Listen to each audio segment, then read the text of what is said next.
Well, thank you so much, Dr. Quinn. As you always do, you join us to keep us updated in the medical field. Today, we're talking about an agreement between the United States and Pfizer. Let's talk about that today. I mean, this is huge. I mean, this is straight off the Associated Press. The U.S. has signed a contract with Pfizer Pharmaceutical Company for the first 100 million doses of COVID-19 vaccine that's currently in development. Now, basically what this means is right now, Pfizer, they're working very hard to develop a vaccine. But now that they have this contract with a guaranteed sale of the first 100 million, they can go ahead and basically dedicate all these resources that are needed to expedite the process. So I'm feeling really confident. And I mean, it's just right around the corner that we will have these vaccines. And we're talking about December of 2020 this year. So everything is moving in the right direction. They're working very closely with the FDA to get this approval, and it's going to happen. I mean, things are going to get better. And like you said, it looks like that is going to happen for the United States. What does this look like, though? This vaccine, what does that look like? Once it's approved and it's put out for people here in America, what does that look like for people to receive that? Well, I mean, there's going to be a process. It's going to be very laborious, getting the vaccines to the proper places. But the bottom line is the United States of America is committed because they understand that the people's health, that's the most important thing, that is our priority. So basically, they're going to work with all the different organizations to get the vaccines where they need to go. All the medical facilities, such as small facilities as small as my clinic. I mean, we're just waiting. And once these vaccines become available and we'll be able to distribute them to the people, then we'll see the pandemic turning a turn for the better. And that's what we need. Which is a good thing. And so they're talking about possibly December. This is going to be made possible. So just with your expertise, what does the next several months look like after December, once that's put out and people are able to have access to that vaccine? Well, basically what will happen is when people are able to get the vaccines, they'll of course get the vaccine, and then they can develop antibodies within their own bloodstreams due to their own immune systems. And in the event that they come in contact with the COVID-19 infection, now they can fight it off.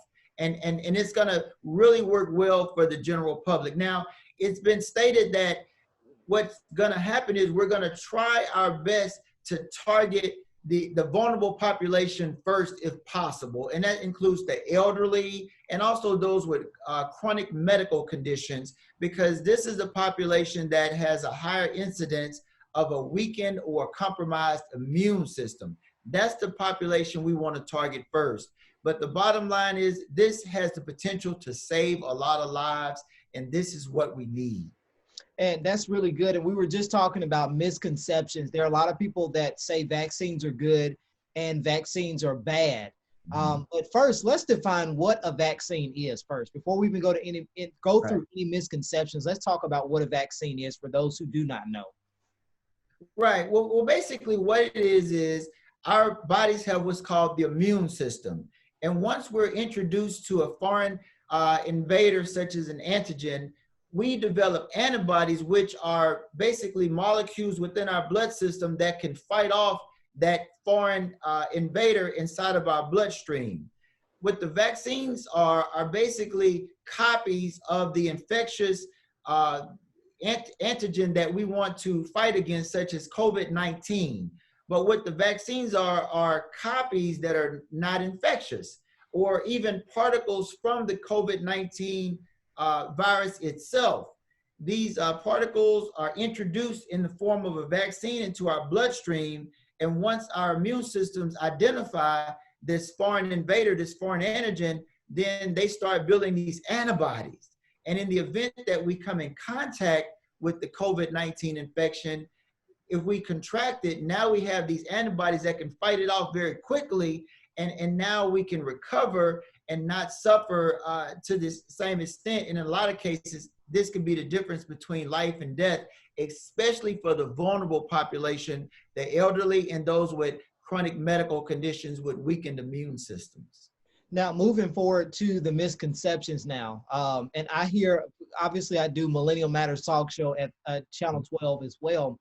And we're talking, I hear a lot of people say that vaccines are bad. You should get vaccines because um, it, um, it strengthens your chance of getting the actual disease or the virus or what have you. Let's talk about that misconception, man.